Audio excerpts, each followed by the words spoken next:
Welcome to my crypto mining channel. आज हम लोग एक अल नकील बीच है जो सऊदी अरेबिया में जुबैल प्रोविंस में आता है। सो वहाँ पे हम लोग साथ साथ में व्यूज़ को एंजॉय करते हुए कंस्ट्रक्शन के बारे में डिस्कस करेंगे। एग्जीक्यूशन में इंजीनियर का रोल क्या क्या है, ठीक है। अब सबसे पहले मैं ऑर्गेनाइजेशन समझा देता हूँ। एग्जीक्यूशन में अगर लोवेस्ट पोजीशन अगर है तो एक लेबर्स का है। लेबर्स वो होता है जो लेबर्स हेल्पर्स होते हैं जो हार्ड वर्किंग है, थोड़ा kind of semi skilled, like पढ़ाई में इतना ज़्यादा नहीं रहते कि हाँ भाई नंबर्स वगैरह बोल सकते हैं, बात कर सकते हैं आपसे अंग्रेज़ी में थोड़ा बहुत। तो it's like almost like I can say that unskilled labour है। Okay, that's a labour. उसके बाद टेक्नीशियन लेवल आ जाता है। Technician is a skill level. Skill level के लिए लेबर्स के लिए for example there is no qualification required. मैंने बोला ना 5-6 5th स्टैंडर्ड 6th स्टैंडर्ड भी पढ़ाई किया हुआ बंदा चल जाता है, ताकि उसको एटलीस्ट नंबर्स याद रहे, नंबर्स काउंट करने को हो। टोटली अनस्किल्ड मतलब कोई भी स्किल नहीं है उसमें। ओके, अब आता है स्किल में हम लोग क्वालिफिकेशन मांगते हैं, ITI का स्किल्स मांगते हैं टेक्नीशियन लेवल में। अब कौन सा लेवल है जो स्किल लेवल में आते हैं? स्किल लेवल में आता है आपका welders, fabricators, steel fixtures, mason, carpenter और फैब्रिकेटर और इंस्ट्रूमेंट टेक्नीशियंस, इलेक्ट्रिशियंस, ये सब कैटेगरीज आ जाते हैं हमारा इसमें स्किल टेक्नीशियन में। उसमें ITI का हम लोग मांगते हैं। ITI जो इंडस्ट्रियल ट्रेनिंग का जो कोर्स होता है 2 साल का, वो मांगते हैं। प्लस सऊदी में अगर चाहिए तो 2-3 साल का एक्सपीरियंस रहेगा तो भी चल जाता है। अगर वेल्डर्स वगैरह है तो उसका टेस्टिंग होता है बाकायदा उनका टेस्टिंग वगैरह होता है। टेस्टिंग के बाद उसको शॉर्टलिस्ट किया जाता है, ठीक है। वेल्डर्स से, फैब्रिकेटर्स से पूरा इंटरव्यू लिया जाता है। वेल्डर्स का बाकायदा प्रैक्टिकल टेस्ट पीस हम लोग थर्ड पार्टी को बुला के टेस्ट पीस हम लोग ये कराते हैं, टेस्ट कराते हैं, उसको WQT बोलते हैं। वो मैं बाद में डिटेल में आपको समझा देता हूँ। रिलेटेड टू द वेल्डिंग का एक अलग सब्जेक्ट है, मैं वो बाद में डिस्कशन कर लेता हूँ। इंस्ट्रूमेंट टेक्नीशियन का भी हम लोग टेस्ट लेते हैं और इलेक्ट्रिशियन का भी हम लोग टेस्ट लेते हैं। और इलेक्ट्रिशियन का हम लोग टर्मिनेशन वगैरह करा के उसको देखते हैं, और साथ में उसका जो ये रहता है स्किल लेवल रहता है उसको भी हम लोग चेक करके हम लोग उसको इंटरव्यू करके लेते हैं, ये चीज़ें। और आपका दूसरा जो है ये होने के बाद लीडमैन होता है। लीडमैन जो है इट इज़ आपका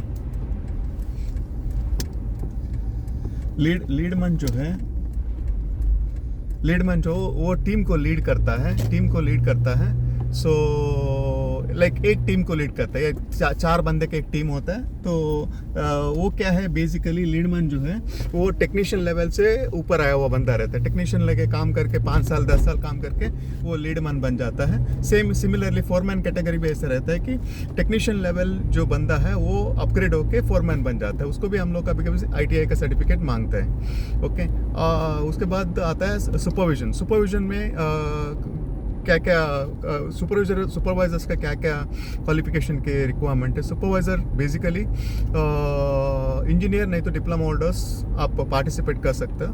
it's not a bad this one, लेकिन इसमें क्या है एग्जीक्यूशन फील्ड में 100% फील्ड में है। जो सुपरवाइज़र का जो एक्टिविटी है 100% फील्ड में है। देयर इज़ नथिंग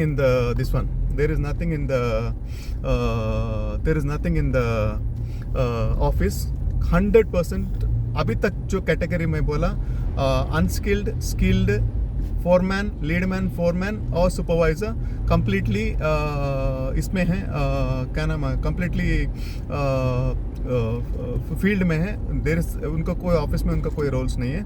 QC का no doubt, QC will be there in the office to prepare the documentation and all those thing. Engineers पूरा अपना प्लान वगैरह बनाता है, अपना ये पूरा बनाने के बाद एग्जीक्यूशन फील्ड में होता है। लेकिन एग्जीक्यूशन में इंजीनियर्स 100% फील्ड में नहीं रहता। लेकिन देखो जब पूरा प्रोजेक्ट फील्ड में बनता है, आप सिर्फ सुपरवाइज़र, फोरमैन और टेक्नीशियन लेवल को फील्ड में नहीं छोड़ सकते हैं ना। इतना बड़ा प्रोजेक्ट $1 बिलियन का प्रोजेक्ट चलता है, so most of the times पूरा जो ऑर्गेनाइजेशन जो है वो फील्ड में रहता है, लेकिन थोड़ा बहुत तो आता जाता रहता है, मतलब इट्स लाइक नॉट 100% इसमें, लेकिन up to the supervisor level जो है वो फील्ड में रहता है, चाहे वो इंजीनियर पार्टिसिपेट कर रहा है वर्क कर रहा है एज अ सुपरवाइजर या diploma holder work as a supervisor, they 100% they are there in the field. Okay, so ये चीज़ है। आज हम लोग देखे अल्नाकिल बीच, देखे कितना ब्यूटीफुल है, it's so beautiful setup, so beautiful place. आज बारिश आया था because I think so northern America में वगैरह जो साइक्लोन चल रहा था उसकी वजह से बारिश हुआ है, so that is the thing. So ये चीज़ है। सो ब्यूटीफुल बीच है यार, मुझे बहुत अच्छा लगा ये beach, it's so beautiful beach, so that is the thing. So मुझे बहुत अच्छा लगा ये बीच देख के। अब जब मैं फैमिली इधर था, my family was here for almost for 16 years, so तो हम लोग वीकेंड पे आते थे यहाँ पे और टाइम स्पेंड करते थे। यू नो विंटर में तो, बारिश के टाइम में तो कोई अवॉइड करता है क्योंकि विंड इतना ठंडी रहती है कि you know that's the thing. So winter में टेम्परेचर बहुत लो है, आज 18 है लेकिन 10 तक जाता है, 5-6 तक जाता है, दैट इज़ द थिंग। और उसके बाद देखिए मैं क्या बोल रहा हूँ, एग्जीक्यूशन का सुपरवाइज़र का रोल क्या रहता है, और फोरमैन का क्वालिफिकेशन हमने समझ लिया है कि फोरमैन डिप्लोमा होल्डर भी बन सकता है और सुपरवाइज़र लेवल तक डिप्लोमा होल्डर हम लोग डिप्लोमा मांगते हैं। सुपरवाइज़र बेसिकली हम लोग वी लुक फॉर डिप्लोमा, नहीं तो इंजीनियर। ITI को हम एक्सेप्ट नहीं करते सुपरवाइज़र लेवल में, क्योंकि उसमें ड्राइंग्स वगैरह कम्प्लीटली स्टडी करना पड़ता है। कभी कभी अगर सिविल का है तो कैलकुलेशन वगैरह पूरा हम लोग को देखना पड़ता है, पूरा कंक्रीट का कैलकुलेशन वगैरह सब कुछ देखा जाता है। सो ये चीज़ है, so that is the thing.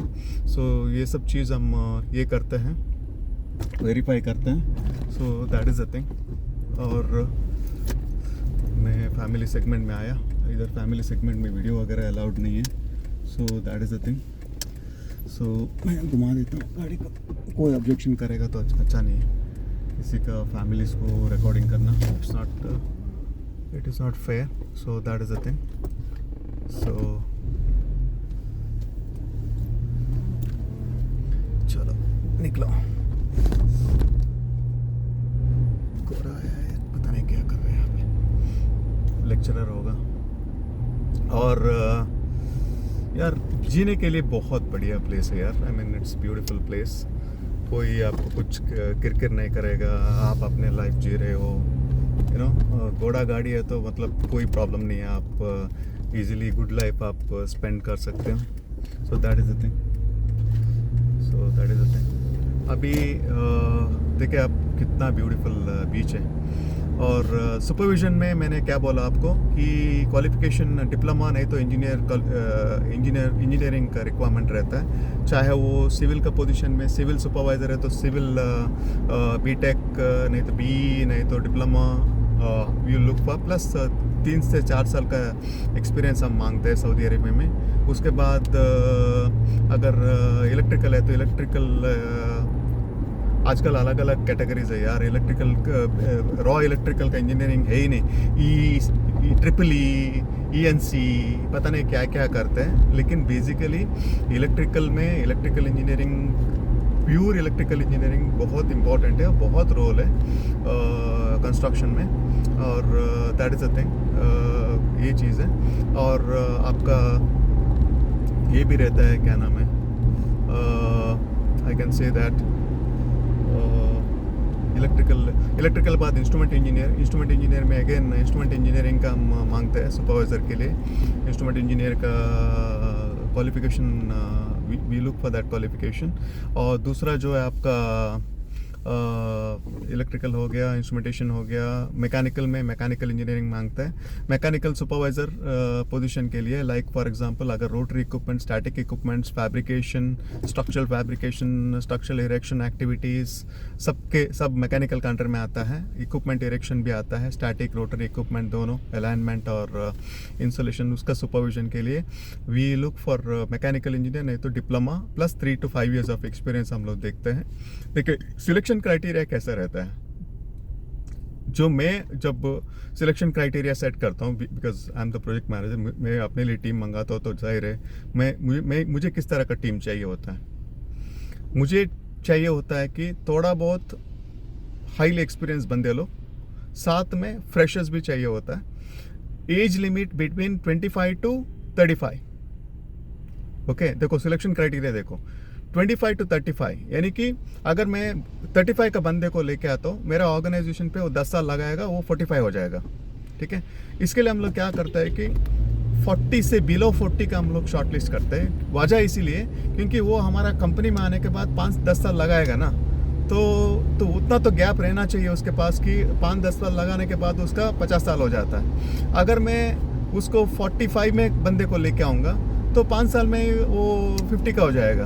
तो जो क्योंकि वो पोजीशन जो है कम्प्लीटली फील्ड का पोजीशन रहता है, इट्स फुल ऑफ फील्ड का पोजीशन रहता है, स्टेमिना वगैरह ज़्यादा चाहिए होता है। So that is a thing. तो इसके लिए हम लोग क्या करते हैं, 25 to 35 का रेंज का बिटवीन में हम लोग शॉर्ट लिस्ट करते हैं। I am nothing against myself, I am 50+ हूँ, I am nothing against the age, लेकिन क्या है कि वो फील्ड का पोजीशन रहता है। यहाँ पे जो एनवायरमेंटल मैंने आपको बताया 54 डिग्रीज का आसपास में ये टेम्परेचर है समर में, और क्योंकि उनका एग्जीक्यूशन टाइम एकदम फील्ड में रहता है, so that is a thing. So field में रहने के टाइम में आपका मतलब you need to be full of field में, आपको एग्जीक्यूशन का आपका ये रहेगा, फील्ड में आपका पोजीशन रहेगा, तो फिर नेचुरली आपको स्टेमिना एकदम अच्छा होना चाहिए, हेल्थ अच्छा होना चाहिए। मेडिकल वगैरह हम लोग करा लेते हैं, मेडिकल वगैरह चेक। हालांकि जो 50+ का जो है, ये नेपाली वगैरह हो गया आपका, ये जो नॉर्थ ईस्ट वगैरह जो टीम, ये जो पब्लिक जो है बहुत स्टेमिना में बहुत अच्छे रहते हैं। इवन अगर आप जाएंगे साउथ में तमिलियंस और बहुत वेरी स्ट्रॉन्ग उनका फिजिक रहता है।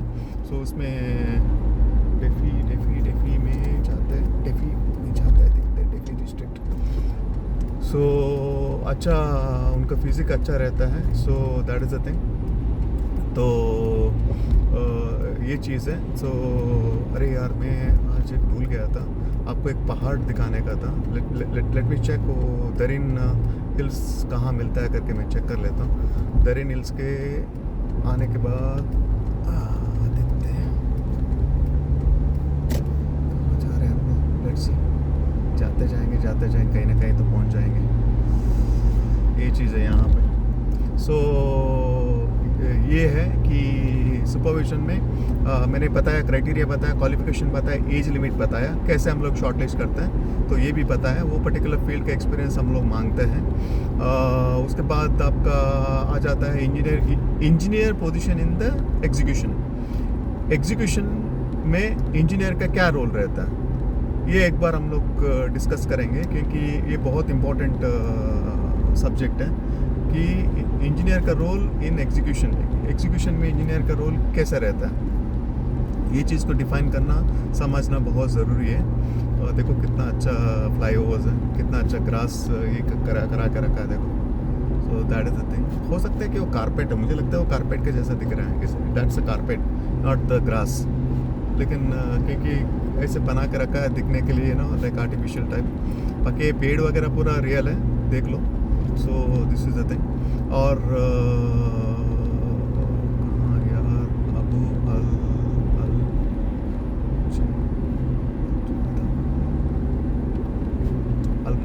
जलमुदा तो वही बिल्डिंग्स वगैरह का है। देखते हैं कहाँ जाते हैं, लेट्स सी कहाँ तक जाता है। सो ये चीज़ आप लोगों ने अंडरस्टैंड कर लिया होगा अभी।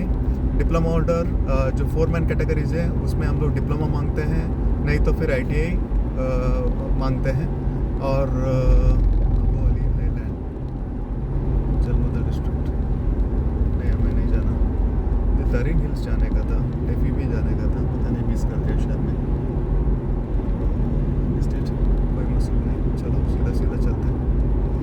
उसके बाद हम लोगों ने ये देख लिया कि इलेक्ट्रिकल इंजीनियर्स का जो एक्टिविटी है इसमें कंस्ट्रक्शन में, ये भी हम लोग समझने की कोशिश कर लेते हैं। इंजीनियर्स का जो रोल होता है, लाइक इंजीनियर्स का जो पोजीशन के लिए एग्जीक्यूशन में क्या क्या रिक्वायरमेंट है। एक तो बीटेक या डिप्लोमा भी हम लोग ले लेते हैं, क्योंकि डिप्लोमा भी सर्व कर लेते हैं। Construction is not so difficult, इतना कोई क्रिटिकल थिंग नहीं है। कोई भी कैलकुलेशन रहता है तो डिप्लोमा होल्डर भी कर लेता है very well, there will be no issues on that. उसके बाद हम लोग राफेल केयर माइनिंग इंडस्ट्रीज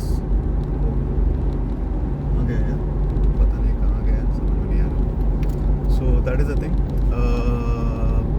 ये चीज़ आपने देख लिया होगा कि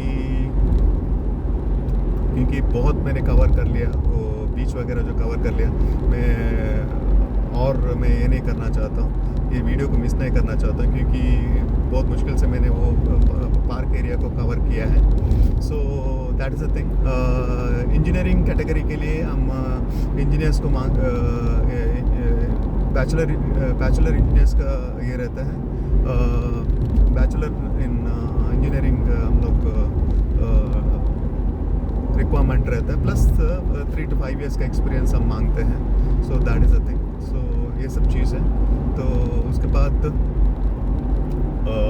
उसको ऊपर जाएगा तो सुपरिटेंडेंट का पोजीशन रहता है। सुपरिटेंडेंट में भी हम लोग डिप्लोमा प्लस इंजीनियर्स मांगते हैं। देखो, डिप्लोमा होल्डर्स का जो कंस्ट्रक्शन में जो लिमिट जो है, हाइट जो है, मतलब हाईएस्ट रैंकिंग जो है मैनेजर्स तक चला जाता है, कोई प्रॉब्लम नहीं है। As far as is good in this subject, there will be no problem in that. So that is a thing. So there will be no issues at all. Diploma holders वो position तक जा सकते हैं, कोई issues नहीं है। So that is a thing. So और उसके बाद इंजीनियरिंग में भी हम लोग डिप्लोमा होल्डर्स को शॉर्टलिस्ट करते हैं, इंजीनियर्स को भी शॉर्टलिस्ट कर लेते हैं। As I told you, diploma DME plus diploma plus engineering, diploma नहीं तो engineering plus 3 to 5 years of experience हम शॉर्टलिस्ट कर लेते हैं for the position of engineering positions in the this one. इसका बाद में मैं रोल्स एंड रिस्पॉन्सिबिलिटीज़ में समझा दूंगा। अभी ये वीडियो में तो बहुत लंबा हो जाएगा नहीं तो। So it will be to this one, वो डिटेल में हम लोग डिस्कस करेंगे। We will discuss in detail regarding the activity, क्या क्या उनका जो एक्टिविटी क्या क्या काम करते हैं वो पूरा मैं आपको समझा देता हूँ। जैसे हमने प्लानिंग, प्रोक्योरमेंट और क्वालिटी डिपार्टमेंट का जो ये हमने ऑलरेडी समझ लिया। सिमिलरली एग्जीक्यूशन का भी मैं आपको समझा देता हूँ। आई विल इन डिटेल में और एक वीडियो बनाऊँगा। सो आज का इसमें आप लोगों ने देखा एक क्या क्या ऑर्गेनाइजेशन चार्ट देखा। एक अनस्किल्ड होता है, जो लेबर्स होते हैं उनका कोई क्वालिफिकेशन रिक्वायरमेंट नहीं रहता, लेकिन फिर भी हम उनसे एटलीस्ट प्राइमरी स्कूल का रिक्वायरमेंट ले लेते हैं, ताकि उनको एटलीस्ट लिखने के लिए कुछ तो आ जाए। अपना अटेंडेंस, अपना वो पॉइंट लिखने, अपना नाम पढ़ने के लिए, मतलब मेजर करने के लिए कुछ तो उनके पास ये होना चाहिए, एजुकेशन तो होना चाहिए ना। तो वो सब हम मांगते हैं। साथ में उसके बाद आपका दूसरा जो है क्या नाम है उसका दूसरा जो है हमारा स्किल्ड में मैंने बोला कि इलेक्ट्रिकल में electrician, instrument technicians, electrical instrumentation में इलेक्ट्रिशियन, इंस्ट्रूमेंट टेक्नीशियंस, और मैकेनिकल में फैब्रिकेटर, वेल्डर, और सिविल में कारपेंटर, मेसन, स्टील फिक्चर, और स्ट्रक्चरल फिटर होता है, फैब्रिकेटर होता है, इरेक्टर होता है मैकेनिकल वगैरह में। तो ये चीज़ है, ये चीज़ पूरा उसमें स्किल्ड इसमें कवर होता है। और स्किल्ड का मैंने ऑलरेडी डिफाइन किया है। ITI नहीं तो ITI मस्ट है उनको। आजकल उनका interview somewhere in Calcutta Kolkata और समवेयर इन बिहार में भी लेते हैं वो लोग। बेस है जहाँ पे कोई भी सऊदी में आना चाहता है या मिडिल ईस्ट में आना चाहता है, उनका बाकायदा इंटरव्यू होता है और फिज़िकल टेस्ट भी लिया जाता है। उसके बाद वेल्डर्स को तो नो डाउट उनको थर्ड पार्टी से हम लोग को एक टेस्ट पीस बना के उसको वेल्डिंग कराते हैं।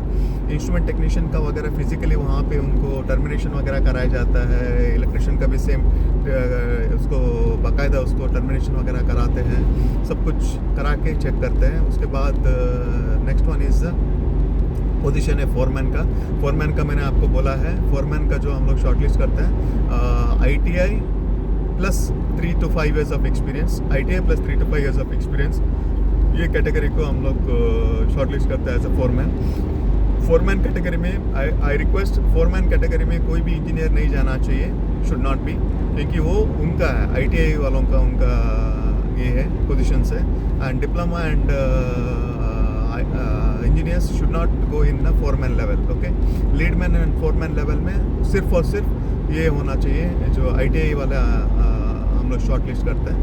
आप जो इंजीनियर और डिप्लोमा होल्डर्स है, you can go above supervision level. So above supervision level में आप पार्टिसिपेट कर सकते हो, क्योंकि सुपरवाइजर के अंडर में फोरमैन रहता है, तो foreman will take care about the ground level activity.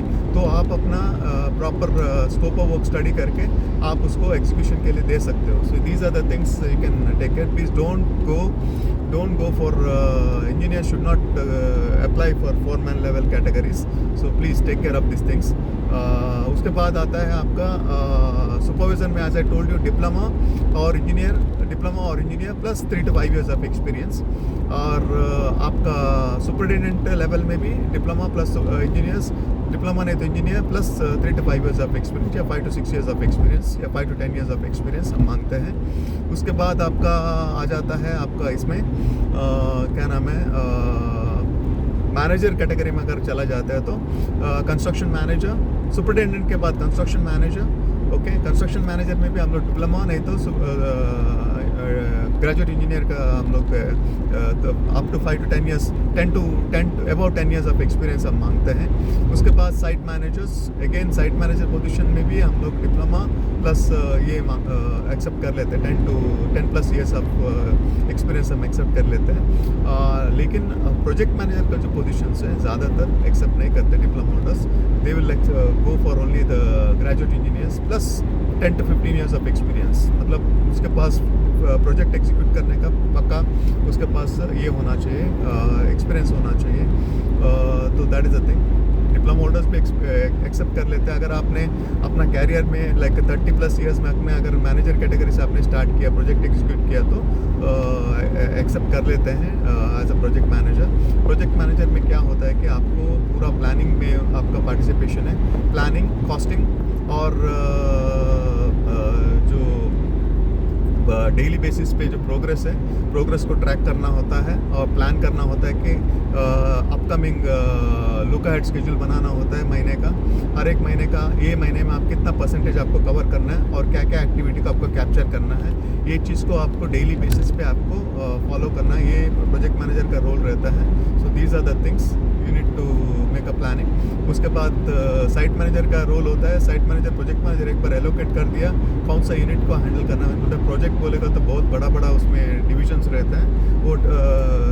वो इसमें एक पर्टिकुलर पोजीशन यूनिट का जो है एक साइट मैनेजर को दिया जाता है, या साइट सुपरिटेंडेंट या कंस्ट्रक्शन मैनेजर को दिया जाता है। सो कंस्ट्रक्शन मैनेजर का रोल प्योरली फील्ड में रहता है। आपको मैं बोल देता हूँ, साइट मैनेजर कभी फील्ड और यूजुअली फील्ड में ही रहता है, लेकिन कंस्ट्रक्शन मैनेजर का रोल है उसके पास गाड़ी घोड़ा हम लोग पूरा दे देते हैं, लेकिन he has to take care about all those जो साइट का जो पूरा एक्टिविटी को वो चेक करता रहता है, चेक करके एलोकेशन ऑफ इक्विपमेंट, क्रेन, हर एक डिपार्टमेंट का जो मैन पावर है पूरा एलोकेशन वगैरह पूरा उसका अंडर में आ जाता है। So he is the whole and soul in the project. उसके ऊपर जब बोला साइट मैनेजर आएगा, आपका